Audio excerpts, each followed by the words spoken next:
아, 네. 자, 오늘 우리가 축복의 원리 실천하기 세 번째 시간입니다. 그래서 첫 번째 축복의 원리가 뭐냐 그랬을 때 말씀에 잘 순종해야 된다. 말씀을 잘 순종해서 하나님의 축복을 받은 사람들 이야기를 드렸습니다. 지난 시간에는 축복의 원리 뭘 실천할 거냐? 두 번째 원리는 나눔이다 그랬어요. 그래서 주는 것, 즉 기빙과 사랑하는 것, 러빙 사이에는 차이가 없다는 거예요. 사랑하면 주게 되어 있어요. 그리고 꼭 주는 것을 통해서 우리가 사랑을 검증하고 실천하고 느끼게 되는 거죠. 주는 자가 받는 자보다 복이 있다. 이런 하나님의 말씀도 있지 않습니까? 오늘은 축복의 원리를 실천하자 세 번째로 헌신입니다. 헌신. 우리의 삶의 영역에서 우리의 믿음이 약해지지 않는 것. 자, 이게 헌신이에요. 이 부분을 좀 말씀을 드리려고 하는데요. 저는 자주 성경 본문의 표현을 설교의 제목으로 택할 때가 있습니다. 오늘 읽으셨지만 우리 본문에 믿음이 약하여지지 아니하고 이렇게 되어 있는데 제가 그걸 살짝 바꿨어요. 헌신이 약해지지 아니하고 이렇게 했어요. 왜냐하면 믿음과 헌신은 다른 것이 아니라 하나의 개념을 다른 방면으로 설명하는 것과 같습니다. 즉 동전의 양면과도 같은 거지요. 헌신이 믿음에서 나오기 때문이에요. 또 믿음에 기인하지 않는 헌신은 자기 자랑에 그칠 가능성이 많습니다. 내 안에 믿음이 있어서 하나님을 사랑하는 마음으로 그분께 영광 올려드리려고 찬양도 하고 봉사도 하고 그래야 되는데 그런 믿음의 헌신이 없고 내가 잘하는 것 가지고 이렇게 하게 되면요 꼭 뽐내는 사람들이 나와요. 그러면 그게 결국에는 넘어지는 앞잡이가 된다. 성경은 그걸 우리에게 주의하라고 말씀하고 있어요. 그런데요, 왜 이렇게 우리의 헌신이 오늘날 약화되었을까? 다 이구동성으로 얘기해요. 우리 어르신들 세대는 우리가 젊었을 때 신앙생활 할 땐 그러지 않았는데, 요새는 참 몸만 사리고 헌신을 안 해. 이런 이야기들을 종종 하세요. 왜 그렇게 됐는가? 결국에는 오늘 이 시대의 신학사조하고도 연관이 있습니다. 은혜를 강조하죠. 물론 구원 얻는데 은혜는 필수입니다.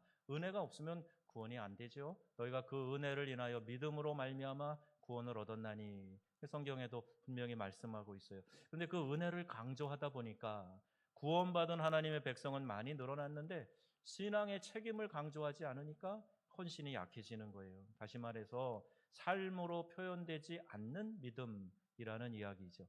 교회에서는 찬양할 때는 기도하고 예배할 때는 믿음이 있어 보여요. 그런데 세상에 나가서 그 믿음을 실천하는 데 있어서는 헌신이 필요한데 그 헌신을 안 하는 겁니다. 그 믿음이 결국 약해지고 헌신이 약해지고 그런 시대를 맞이하게 되었어요. 하나님의 말씀에 순종해서 법궤를 앞세워 요단강에 발을 내딛는 그 순간에 요단강 물이 멈췄다. 성경이 이렇게 기록합니다. 처음 그들이 애굽에서 나올 때는 모세가 지팡이를 드니까 홍해를 쫙 갈라놓으셨어요. 그래서 물이 마치 벽처럼 이렇게 갈라져서 보이는 상황에 이스라엘 백성들이 다 건너간 거예요. 그런데 광야 40년의 수련 기간을 거치고 나서 이제 약속의 땅 가나안에 들어가게 될 때는 하나님이 테스트하시는 거예요. 너희 믿음이 진짜 순도 높게 잘 성장했느냐 한번 보자. 그 넘실거리는 물에 법궤를 앞세워서 발을 딛고 들어가라고 말씀하세요. 그렇게 그 말씀에 순종을 하니까 강물이 그 흐르던 많은 물이 뚝 그치게 되고 거기를 마른 땅처럼 건너게 됩니다. 여러분 이것은요 불가능한 일이 가능하게 되었다는 이야기입니다. 이런 이야기는 성경에 많이 나오고 있어요. 자, 그런데 여러분의 삶 속에 이런 일이 일어나고 있습니까? 말씀을 앞세워 살았더니 이런 기적과 같은 상황이 바로 벌어지고 있습니까? 그러니까 여러분 스스로에게 한번 물어보시고 살펴보세요. 하나님의 방법으로 살았더니 여리고성과 같은 철옹성이 무너져 내리는 그런 경험을 하셨느냐 말이에요. 여전히 기도했는데도 불구하고 상황이 녹록치 않아요. 편안해지지 않아요. 괴팍한 직장 상사 심술 줄어들지 않고 불편하고 힘든 상황이 빨리 제거되지 않고 계속 그런 일들이 일어나고 있다면 그럼 나는 왜 이런 믿음의 능력이 없는 건가? 그럼 스스로 자책해보는 그런 시간들도 아마 있을 겁니다. 신유를 위해서 기도할 때 병자가 팍팍 일어나면 얼마나 목회가 신나겠습니까? 기도하면서 결박당한 자들이 결박이 끊어지고 바로바로 회복되고, 그리고 그 심령이 밝아지고, 여러분 은혜 받은 사람은요 눈빛부터 표정부터 다 달라져요. 목회하다 보면요 그런 것들이 느껴지거든요. 근데 그렇게 좀 확확 변화되는 모습이 있으면 좋겠는데 그런 일들이 잘 안 일어나요. 좀 신바람 나게 기도할 때마다 병자가 팍팍 고침받고 얼마나 좋겠어요? 얼마나 신나겠어요? 그런데 하나님은 그렇게 하지 않으실 때도 많이 있습니다. 우리 인간의 교만할 속성 때문이기도 하고요. 모든 것이 하나님의 주권에 있다 하는 것을 우리에게 알게 하시려는 것이에요. 영어에 목사를 레버런드라고 불러요. 영어로 이제 표기할 때 약자로 REV 쓰고 점 딱 찍어놔요. 그거 목사구나. 이런 표기입니다. 이 말의 의미는요, 목사에 대한 공식 호칭이기도 하지만 또 존경하는 존칭이기도 해요. 나이가 어려도 목회자의 아내를 사모님이라고 호칭을 합니다. 이건 세상에서 말하는 사모님하고 같은 의미가 아니에요. 호칭으로는 사용되지 않지만 직업을 말할 때 목사직은 미니스터라고 그렇게 표현합니다. 이 단어는 원래 행정부의 그 수장을 가리키는 말이에요. 정부 각 부처에도 장관이 있죠. 그 장관을 미니스터라고 부릅니다. 호칭 자체에 대해서 목회자에 대한 이런 존경이 담겨져 있어요. 그런데 요즘에는요 자주 얼굴 화끈거리는 일들이 많이 일어납니다. 제 자신이 목회자인 것이 이렇게 부끄럽고 이렇게 얼굴이 화끈거리고 체면 상하는 일 처음 겪어봐요. 50 이제 초반을 지나가고 여러 나라에서 살아보았지만 요즘처럼 목사 타이틀이 부담스럽게 느껴졌던 적이 없습니다. 욥이요, 부귀영화, 사랑하는 자녀, 모든 것을 일시에 다 잃고 몸에 욕창이 났고 아내도 떠났어요.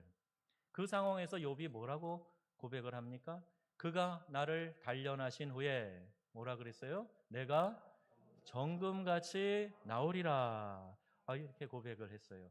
그런데요, 욥의 아내는 그 상황을 목격하고 옆에 같이 있으면서 뭐라고 이야기를 하냐 하면 2장 9절, 그의 아내가 그에게 이르되 당신이 그래도 자기의 온전함을 굳게 지키느냐? 하나님을 욕하고 죽으라. 이렇게 이야기를 해요. 가장 옆에서 가까이 자기를 이해하는 사람이 완전히 그냥 비수를 꽂는 거죠. 그리고 이런 상처가 더 큽니다. 길거리에 지나가는 사람이 뭐라고 욕을 해도 그거 별로 개의치 않아요. 왜? 관련 없는 사람이니까.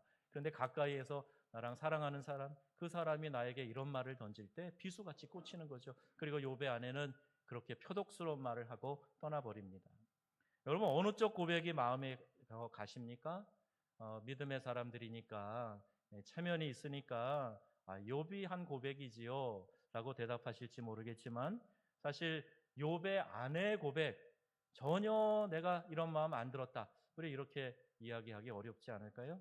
이것이 더 인간적인 것 같습니다. 아니 하나님 한두 번도 아니고 이렇게 어쩌면 다 싹 쓸어 가실 수가 있습니까? 하나님 계시기는 한 겁니까? 자, 이런 마음이요. 이런 마음 하나님을 향해서 우리가 하소연하듯이 하나님 앞에 내뱉었던 그런 기억은 혹시 없습니까? 기도가 많이 나오는 게 시편입니다. 근데 시편의 기도를 두 가지로 크게 압축해 볼 수가 있어요. 첫째는 주께서 내 원수의 목전에서 내게 상을 베푸셨나이다. 이건 이제 마지막 결론이 승리로 끝나는 거예요. 반전이 일어나갖고 막 쫓기고 내몰리고 하다가 결국에는 원수가 망하게 되고 그리고 하나님의 도우심을 경험하는 거예요. 통쾌합니다. 멋진 반전이에요. 이런 기도와 찬양이 시편에 많이 나옵니다. 그런데 이보다 더 많이 나오는 것이 있어요. 그 두 번째 카테고리의 기도문이 뭐냐 하면 어찌하여 악인이 흥황합니까? 견딜 수 없습니다. 하나님. 이런 기도가 시편에는요 더 많이 나옵니다. 의인으로 살아간다는 것은 견딜 수 없을 만큼 힘이 듭니다. 어찌된 조합니까 하나님? 왜 저 악인이 뻔한 거짓말하고 나쁜 짓 하는 저 사람이 왜 저렇게 뻔뻔하게 고개 들고 또 그렇게 망할 조도 보이지 않고 잘 살아갑니까? 하나님 공의는 어디에 있습니까? 어찌된 조합니까? 자, 이런 의문의 탄식시가 시편에 많습니다. 여러분은 어느 기도에 더 마음이 가십니까? 저는 후자예요. 목사로서 참 어떤 때는 나도 똑같구나 그런 생각이 들 때가 종종 있는데요. 목사가 아무 어려움이 없을까? 아닙니다. 어려운 삶의 문제와 고난 동일하게 존재합니다. 내적인 문제인 고난만이 아니라 외부에서 오는 핍박도 있어요. 풀지 못하는 일은 물론이고 이해하기 힘든 일조차 이렇게 일어나서 중첩되는 모습 종종 봅니다. 기도는 하는데 여전히 마음이 힘들어요. 더욱이 기대했던 결과가 나타나지 않을 때 많이 지칩니다. 아, 이것이 하나님의 뜻이다 확신하고 밀어붙이고 함께하고, 그래서 그 과정에서도 하나님의 도우심을 순간순간 느끼기도 하는데, 아니 결론이 여기에 도달해야 되는데 여기가 있단 말이에요. 그러면은 참 마음이 낙심이 되기도 하고, 그리고 그런 일들 때문에 지치게 돼요. 그럴 때 욥의 아내의 고백이 더 마음에 다가옵니다. 시편에 의문을 제기하는, 아니 원망하는 것 같은 그런 기도가 오히려 더 마음의 이해가 잘 됩니다. 목사라고 믿음 있는 척하지만 여러분처럼 계속 내 자신과 싸우는 거예요. 하나님 살아계시는 거 맞습니까? 하나님의 공의는 어디에 있습니까? 사랑의 하나님이시라면서요. 하나님 저 사람 좀 사랑해 주세요. 이런 마음에, 이런 간절한, 내 마음에 풀어지지 않는 그런 간절한 소원이 있는 거예요. 우리의 믿음 생활이 쉽지 않고 평생을 싸워나가는 것이 쉽지 않아서 신앙생활을 하다가도 자주 쓰러지는 경우들을 보게 돼요. 그런 목회를 이제 30년 합니다. 그러니까 여러분들 목회하는 그 교회들마다 또 문화와 환경이 다른 곳에서 이렇게 접하는 성도들마다 크게 다르지 않아요. 다 비슷한 카테고리에 있어요. 그래서 어떤 분들은 열심을 내가지고 막 정말 믿음이 뜨거워 본인도 막 기쁘고 성령 충만하고, 그러면 끝까지 가면 좋겠는데 어느 순간에 그냥 바람 빠진 풍선처럼 푹 맥없이 뭣도 없이 그렇게 돼버리고 주저앉아 있는 성도들 종종 봅니다. 그리고 그 사람은 그럼 계속 그렇게 사냐? 아니요. 어떤 기회인지 모르지만 그 사람은 또 다시 힘을 얻어가지고 다시 달려가고 새롭게 되는 그런 모습도 보게 돼요.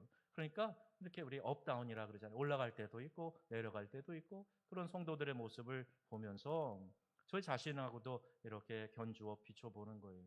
믿음 생활 어렵지만, 그래서 신앙생활 올곧게 잘 해보려고 하다가도 좀 바람 빠진 풍선처럼 모양 없이 그렇게 지낼 때도 있지만, 그러나 하나님께서는 그러한 삶 가운데 언제나 우리를 바라보시고 우리와 함께 하신다 하는 사실, 임마누엘의 하나님이라는 사실 우리가 기억해야 할 것입니다. 우리가 연초에 다짐을 했어요. 어떤 분들은 건강을 위해서 올해 술, 담배 끊어야 되겠다. 술도 안 좋고 담배도 안 좋은데 이거 못 끊어갖고 건강 해치니 끊자 결단한 분들 계실 거예요. 이제 한 달 지났습니다. 한 달이 이제 지났어요. 그럼 어떠세요? 혹 다시 시작하신 분 안 계세요? 다이어트 해보자. 살 빼야 건강한다더라. 성인병 없애려면 살 빼야 된다더라. 다이어트 결심한 분들 잘 성공하고 계십니까? 새벽 기도 일주일에 2번 이상 꼭 하자. 그래갖고 저에게 1년 그 신년 기도 이 카드에다가 새벽 기도 일주일에 2회 이상 기도 제목으로 내셨어요. 작년에. 그래갖고 제가 종종 물어보기도 했습니다. 올해 또 내셨더라고요. 새벽 기도 일주일에 2번 이상. 그랬는데 새해가 됐는데 아직 한 번도 안 오셨어요. 어떻게 되고 있는 겁니까? 작정은 하는데 마음은 그렇게 하고 싶은데 이게 의지로 잘 안 되는 거예요. 성경 읽읍시다. 그래갖고 일독하신 분들 많이 계시죠? 뭐 2독, 3독 이상 하신 분도 계시고요. 너무 고맙죠. 근데 또 이렇게 성경 필사 올해부터 하겠습니다. 그리고 또 CBS가 도와줘가지고 이렇게 막 분위기가 무르익어 가요. 그래도 어떤 분들은 아예 그냥 관심도 안 드는 분들도 계시지만, 작정하신 분들 말이에요. 작정하신 분들 하려고 했는데, 읽으려고 했는데, 쓰려고 했는데 잘 안 되잖아요. 저는 일기가 잘 안 됩니다. 매일 꼬박꼬박 정해진 거 하는 걸 잘 못해요. 좀 갑갑해요. 영성일기를 쓰는데 매일 써야 되는데 까먹을 때가 많아요. 꼬박꼬박 하는 게 힘들더라고요. 그러니까 각각 나름대로 이런 한계가 있는 것 같아요. 근데 제가 오늘 말씀드리는 것은 이런 생활의 다짐 정도가 아니에요. 우리의 믿음의 실존적인 문제입니다. 믿음을 가지고 살아가는 것, 치열하게 하루하루 싸워나가는 것, 삶에 적용하지만 응답이 없어서 괴로워하는 것, 그래서 내가 믿음을 정말 간직해야 되는가, 신앙의 기인에서 선택을 했는데 이게 올바른 선택인가? 세상적인 방법으로 사는 것이 더 나은 것 아닌가? 자, 이런 갈등 말입니다. 이런 신앙의 갈등이 평생 내 마음 가운데에서 이어지는 영적 전쟁과도 같은 거예요. 아닌 척해도 목사인 저에게도 있고 여러분에게도 있는 겁니다. 그러니까 나만 고민하는 게 아니구나. 내가 신앙이 이렇게 항상 뜨거우면 좋겠는데 오늘 이렇게 싸늘하게 식어진 거 이거 너무 자책할 것 아니구나. 여러분 좀 위로를 드리고 싶어요. 우리의 삶에 이런 전쟁처럼 내 자신과 싸워야 하는, 그래서 나 자신을 쳐서 복종시켜서 예수의 십자가 앞으로 끌고 와야 하는 바울의 고백과 같은 그런 싸움이 우리의 삶 가운데 꾸준히 있단 말입니다. 하나도 그런 게 없다 그러면 여러분 오히려 그걸 더 두려워하셔야 돼요. 내 영적인 싸움이 하나도 안 일어나고 있다 그럼 여러분 이미 완전히 항복해서 마귀도 건드리지 않는 그런 존재인 거예요. 우리의 믿음이 왜 약해집니까? 우리가 변함없이 믿음을 지속하기 힘든 그 이유가 있어요. 제가 몇 가지 말씀드릴게요. 첫 번째는요, 내 방법과 하나님 방법이 같다 다르다. 달라요. 그래서 우리가 믿음이 약해집니다. 참을 수 있는 힘은 막판에 보여지는 반전이 있을 거다. 이걸 기대하면 참을 수 있어요. 내가 지금은 고생을 하지만 2, 3년 고생하면 마지막에 이런 결과가 반드시 다가온다. 그러면 고생할 수 있습니다. 군에서 아주 어려운 훈련을 받아도 나 제대한다. 제대 날짜 정해져 있으면 감당하는 거예요. 그런데 시험을 치고 진학을 하고 직장에 취업을 하고 또 어떤 자격증을 위해서 준비하고 그런데 결과가 보장이 안 돼 있고 자꾸 내 뜻대로 안 되고 빗나가고 그러면 그게 그렇게 힘든 거죠. 마지막 순간의 반전이 우리의 생각과 완전히 다른 모습으로 나타난다? 때로는 마음이 갈팡질팡 흔들려 버리고 견디기 힘들다? 자, 이것이 어려운 거예요. 나는 이런 방법을 정했는데 하나님이 그 방법대로 따라해 주셨으면, 도와주셨으면, 이루게 해 주셨으면 아무 문제 없잖아요. 그런데 하나님의 방법이 다를 때가 많이 있다는 거예요. 나는 정직한 자의 형통을 믿는다라는 제목의 책이 있습니다. 이랜드 박성수 회장을 비롯해서 성공한 사람들의 간증이 많이 나오고 있어요.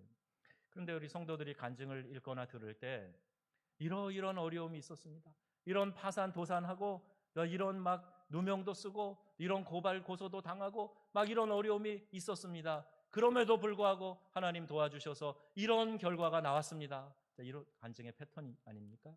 그런데 대부분 사람들이 들을 때 중간에 그 모든 어려운 과정들은 잘 귀담아 듣지 않아요. 그리고 마지막에 하나님이 이렇게 이루어 주셨습니다. 할렐루야. 그러면 거기에 대해서 열광하고 거기에 대해서 나도 그렇게 하고 싶다, 되고 싶다. 그런 마음 갖지 않습니까? 여기에 문제가 있어요. 내가 지금 아직 성공한 삶을 경험하지 못하고 여전히 이 고난의 어두운 터널을 통과하고 있다면은 이게 참 힘든 거예요. 결과가 분명히 보여지면야 얼마든지 더 인내해 보겠다 하겠지만 결과가 어떻게 될지도 모르는 거예요. 그러니까 내 방법과 하나님 방법이 다를 때 힘이 들고 자꾸 믿음을 포기하려고 하고 자꾸 이렇게 뒤로 물러나려고 하는 거예요. 두 번째는요, 신앙생활, 헌신의 믿음 생활 잘 지속하지 못하는 이유가 나의 시간과 하나님의 시간이 달라요. 하나님, 이때쯤에는 반전이 돼야 되는 것 아닙니까? 이 때문에 문제가 좀 이제는 이때쯤에는 해결돼서 평안해져야 되는 것 아닙니까? 근데 하나님이 반응이 없으신 거예요. 하나님, 언제까지 기다려야 됩니까? 언제까지 참고 인내해야 됩니까? 하나님, 나를 외면하시는 것 아닙니까? 이런 마음이 들 때 믿음을 유지하기가 쉽지 않아요. 헌신이 사라져버리게 되는 거예요. 그러나 하나님의 때가 분명히 있다 그랬죠. 우리의 시간이 있지만 하나님이 개입하시는 시간, 카이로스의 시간 분명히 있다는 거예요. 여러분, 내 때가 아니라 하나님의 때에 하나님께서 하나님의 방법으로 이루신다 하는 이 사실을 믿으시기를 주의 이름으로 축원합니다. 세 번째는요, 내 신앙 때문에 주변 사람들이, 특히 내 가정의 자녀들이 불이익 당한다고 생각할 때 그때 우리 신앙의 헌신을 유지하기가 어려워요. 아프리카에서 우리 막내가 말라리아 등 질병으로요, 또 여기 랑진이라고 해서 여기 편도선이 붓고 그러는 일이 자주 있었는데 막 열이 40도 오르내려요. 그럼 병원에서 급히 막 놀래서 얘 열을 빨리 떨어뜨려야 된다. 그래가지고 벗겨놓고 막 찬물을 막 얼음물을 부어요. 그러면 막 사시나무 떨듯이 막 떠는 입술 막 덜덜덜 떨면서 떠는 애를 보면 정말 가슴이 미어지죠. 부모 잘못 만나서 이 어려운 환경에 와가지고 네가 고생하는구나. 한 번은 떨어져 갖고 입에 피가 철철 나는데 병원에 데려갔는데 이걸 제대로 처치를 못하는 거예요. 그걸 보면서 막 자책을 하는 거죠. 야, 참 너희 고생은 참 내 죄인 것 같고 내 탓인 것 같고 그래서 막 마음이 안 좋을 때가 종종 있었어요. 나 하나 고생하고 어려움 당하는 것 참을 만한데 그 자식이 무슨 죄라고. 내 신앙과 사명 때문에 내 자식이 불이익을 받게 되는구나 생각하니까 막 그냥 던져버리고 싶더라고요. 선교고 뭐고 그냥 다 던져버리고 싶어요. 그런 마음이 들어요. 하나님, 차라리 우리 엄마 아빠가 아프게 해주세요. 내가 무슨 죄입니까 하나님? 그렇게 기도한 적도 있어요.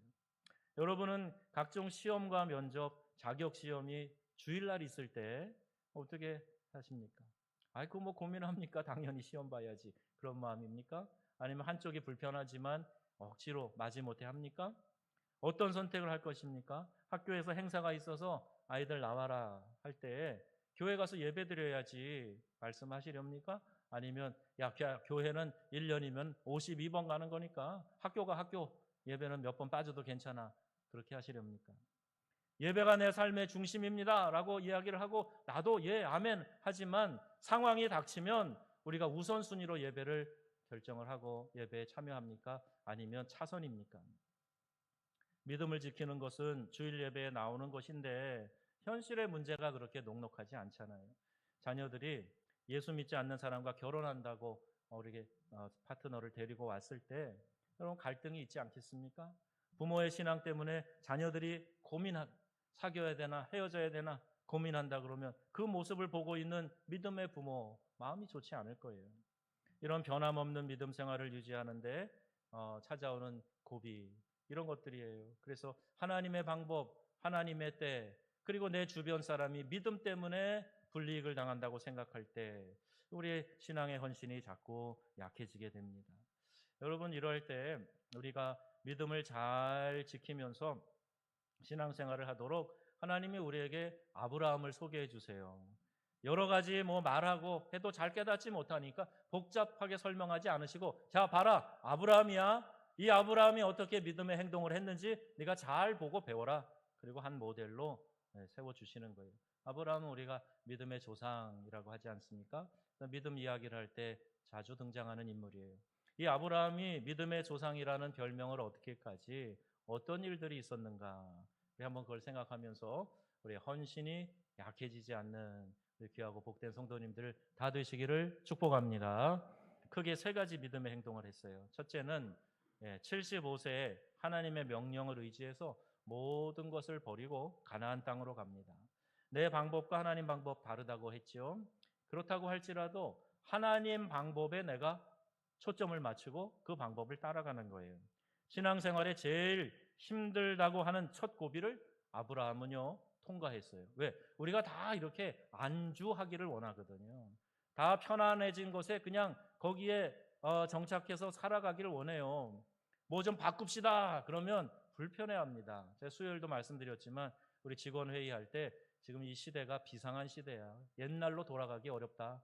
앞으로는 목회 달라져야 된다. 교회 행정부터 다 바꿔야 된다.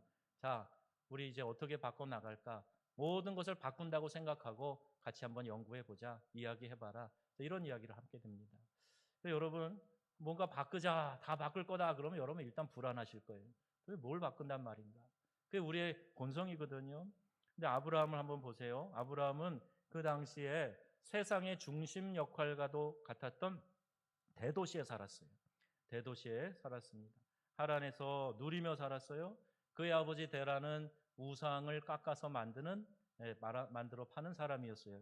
아버지 데라가 그런 일을 하는 사람들은 대부분 다 부자였습니다. 왜? 그 달의 신을 섬기는 그 우상을 조각해서 팔 때에 가격이 정해져 있는 게 아니에요. 내가 부르는 게 값입니다. 그러니까 그렇게 많은 수입을 누리며 살았던 사람, 안정된 지위에 있었던 사람, 보통 그 종교의 제사장들이 그런 것을 깎아서 팔고 했다는 거예요. 그런데 거기 하란에 있으면 떵떵거리고 잘 살 사람이었는데 하나님이 내가 너에게 지시할 땅으로 가라. 근데 훌훌 털어버리고 떠난 거예요. 어디로 가라는 구체적인 약속도 없어요. 그냥 내가 너에게 복을 줄 거니까 알아서 가라. 그렇게 이야기를 하는 겁니다. 여러분 한번 생각해 보십시오. 가나안 땅에는 이 하란과 비교할 수도 없는, 말하자면 그 당시 촌구석이에요. 그런데 촌에 사는 사람이라고 할지라도 기존에 사는 사람들이 가지고 있는 텃세가 있을 것 아닙니까? 그래서 대도시 사람이 촌에 가서 이제 텃세를 당해야 되는 거예요. 그리고 그 여러 가지 위기 가운데 생명의 위협, 안전의 위협도 받게 됩니다. 들어와 사는 사람이라고 하니까 발언권도 없을 거고 별로 그렇게 영향력 없는 삶을 살았을 거예요. 게다가 흉년을 만나서 이제 먹을 것 얻기 위해서 이집트까지 내려갑니다. 이 땅에 유업을 주신다면서요. 그런데 이미 사람들이 살고 있는 땅이고 척박한 땅인데 이게 과연 축복의 약속입니까? 이런 의문이 들지 않았을까요? 그런데 아브라함은요, 어느 한 곳에서도 그런 의문을 드러내지 않습니다. 히브리서 11장 8절 말씀입니다. 함께 봅니다. 믿음으로 아브라함은 부르심을 받았을 때에 순종하여 장래의 유업으로 받을 땅에 나아갈새 갈 바를 알지 못하고 나아갔으며. 아멘. 부르심이 있었을 때 순종했다는 거예요. 그리고 앞으로 받을 유업을 위해서 갈 바도 알지 못하고 갔다는 거예요. 벌써 세 가지나 여기 위험 요소가 들어있어요. 그럼에도 불구하고 아브라함은 순종하고 나아갔습니다. 이방인으로 가나안에 살면서 이 땅이 하나님께서 주실 유업이라고 믿고 오랜 시간을 견디며 모든 어려움을 참아냈어요. 모든 것을 버리고 기득권을 포기하고 사람의 생각으로는 이것이 성공이 아니라 변방으로 밀려나는 비참한 생활의 시작이라는 것을 알면서도 이것이 우리의 민족과 자녀를 세워주시는 하나님의 방법이다. 이렇게 믿고 따라갔다는 겁니다. 자, 여러분, 내 생각과 하나님 생각 달라요. 내 방법과 하나님 방법 달라요. 그래도 주님 말씀하실 때, 강권하실 때 여러분 아브라함처럼 믿음으로 순종하는 성도님들이 다 되시기를 주님의 이름으로 축복합니다. 두 번째, 하나님이 기뻐하시는 그의 믿음의 행위가 있는데 100세의 아들을 낳게 됐다는 겁니다. 성경에는 아브라함이 분명히 그것을 믿었다라고 표현하고 있어요. 로마서 4장 18절 19절 오늘 본문 말씀인데요. 한 번 더 또박또박 읽겠습니다. 아브라함이 바랄 수 없는 중에 바라고 믿었으니 이는 내 후손이 이같으리라 하신 말씀대로 많은 민족의 조상이 되게 하려 하심이라. 그만. 자, 거기까지. 아브라함이 바랄 수 없는 중에 바랬다.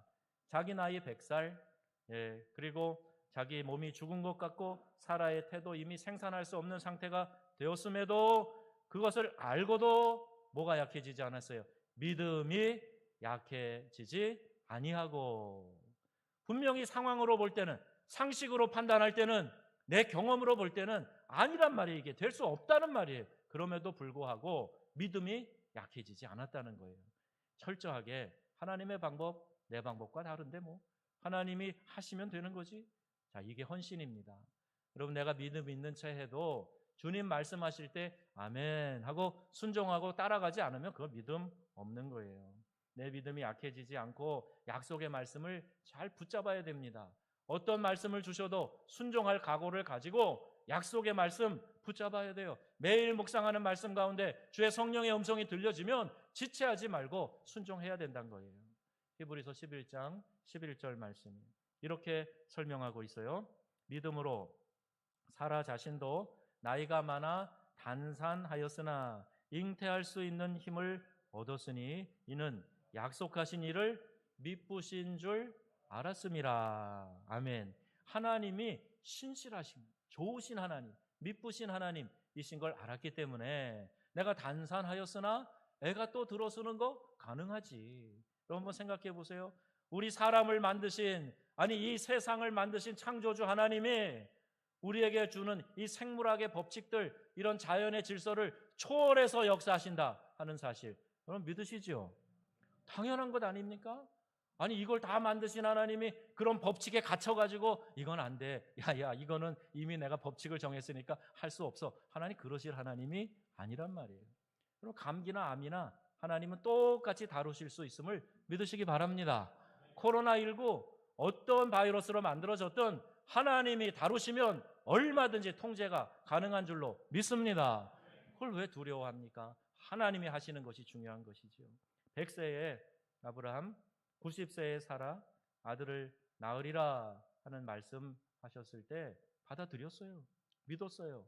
내 상식으로는 안 되지만 믿습니다. 하나님 말씀하시면 될 줄로 제가 믿습니다. 그렇게 반응한 거예요. 75세 때부터 약속하셨습니다. 내가 아들을 낳을 것이다. 하나님 제가 믿어보겠습니다. 그런데요, 그렇다 그러면 우리 상식으로 75세나 76세나 그러면 아들이 태어나야 되지 않습니까? 안 태어나는 거예요. 80이 지나갑니다. 그런 질문 생기겠죠. 하나님 어느 때까지입니까? 90이 됩니다. 하나님 주실 겁니까? 안 주실 겁니까? 그런데요, 10년도 아니고 25년 기다려요. 이 기다림의 세월 결코 짧지 않습니다. 여러분, 기도 제목을 저한테 올려주실 때 지금 6년째 계속 같은 기도 제목 주시는 분이 계세요. 가족 구원에 대한 겁니다. 그러나 여러분, 가족 구원 생각보다 쉽지 않잖아요. 가까운 사람이라 오히려 더 내가 전도하기 어려워. 교회 한번 가자, 예수 믿으라 하기 쉽지 않아서 우리 부모님들을 위해, 배우자를 위해 기도하시는, 자녀들을 위해 기도하시는 기도가 계속 있어요. 그러니까 여러분, 얼마나 그 기도가 힘드세요. 10년을 이끌어 갔다? 그것도 힘든데 25년 동안 하나님이 약속은 하셨는데 현실로 보여주시지 않으니까 얼마나 힘들겠어요. 응답되지 않는 기도의 제목, 여러분 얼마나 오랫동안 기다려 보셨습니까? 요셉이요, 죽을 뻔한 고비를 수없이 넘깁니다. 17살 때 종으로 팔려가면서 수모를 당하고 누명을 써서 감옥으로 들어갑니다. 그곳에서도 믿음 생활 잘 해갔고 성실하게 일했지만 나갈 수 있는 기회를 박탈당합니다. 술 맡은 관원이 복직됐어요. 나가시면 나 히브리 사람인데 여기 들어올 죄를 지지 않았거든요. 저를 기억해 주세요. 나갔는데 까맣게 잊어버리고 있어요. 어떻게 보면 원망스럽겠죠. 누군가 그렇게 이야기를 해요. 그 술 맡은 관원의 머리에서 요셉 생각나려고 그러면 하나님이 지워버리셨대. 하나님이 지워버리셨대. 왜? 그때 생각났으면 뭐 거의 석방 정도나 됐겠지요. 그런데 바로가 꿈을 꿀 때까지 기다리게 하셨다는 거예요. 그리고 바로가 꿈을 꿨을 때 그거 해석하는 사람을 찾으니까 그때 그 감옥에 요셉 청년이 있었지. 그때 생각나게 하셨대. 그래서 요셉은 감옥에서 나왔을 뿐만 아니라 애굽의 총리가 되지 않습니까? 이게 다 하나님의 계획과 섭리라는 거죠. 그런데 이런 계속해서 절망되고 계속해서 어려운 그런 상황이 쭉 이어져 가는 그 상황에서 요셉이 어떤 마음을 가졌을까? 참 희한한 건요, 아브라함도 그랬지만 요셉도 한 번도 하나님을 원망하는 표현이 안 나와요. 여기에도 보면요, 이렇게 13년 동안 죽을 고비를 수없이 넘기면서도 하나님을 향해서 믿음을 굽히질 않아요.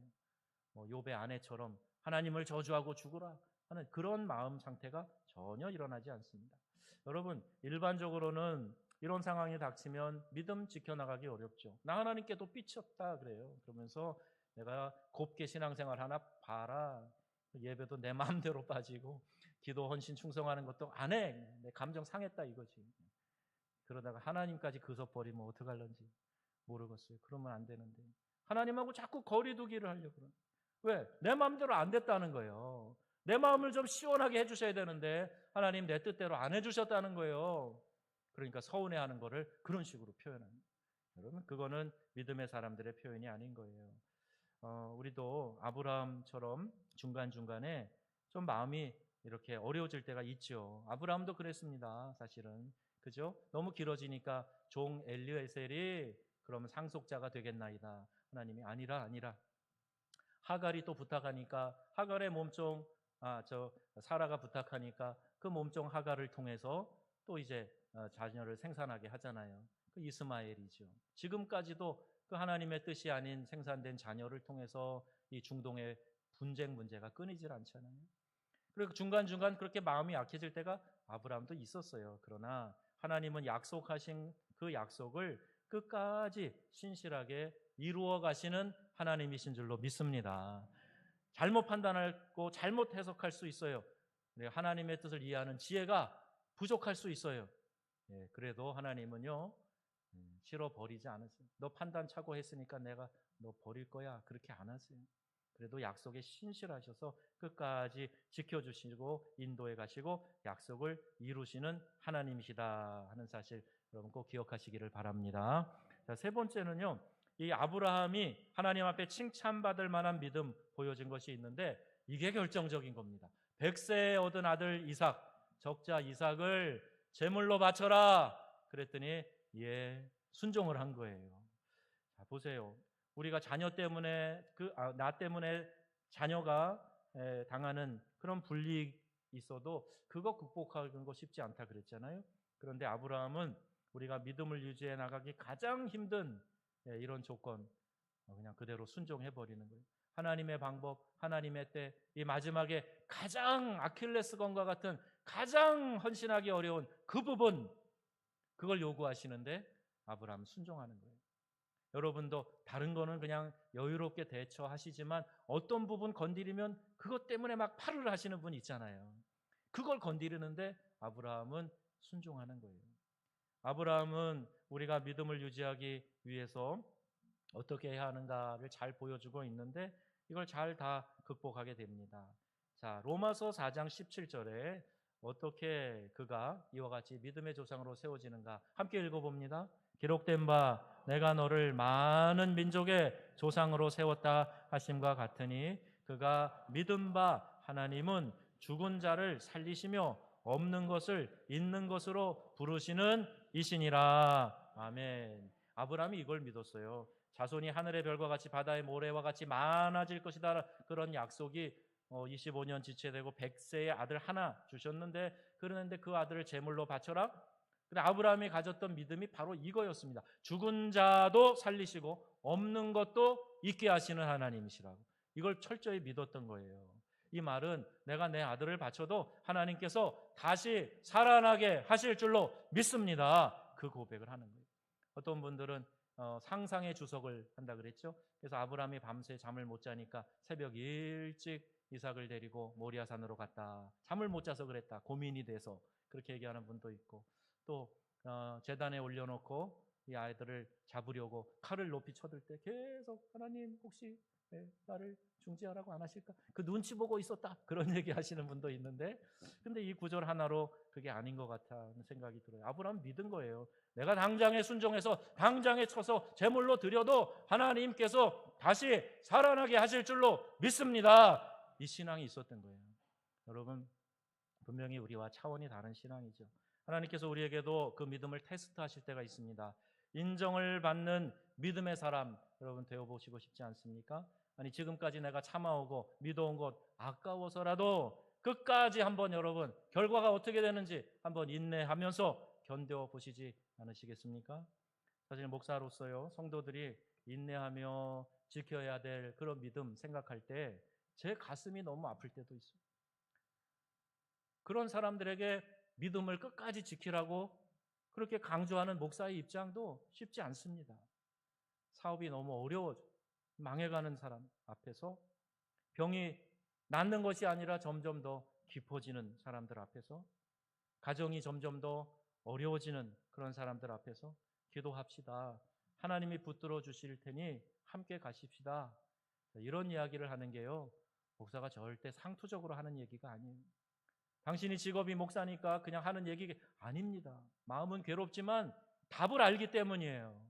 내가 인내하고 끝까지 기도하고 마지막 결과를 신실하신 하나님께 의지하고 나가게 될 때 반드시 하나님께서 이루어지실 것을 알기 때문에 나도 연약하지만 여러분 우리 함께 기도합시다. 끝까지 가십시다. 결과가 어떻게 되는지 함께 보십시다. 믿음 잃어버리지 말고 끝까지 지키며 가십시다.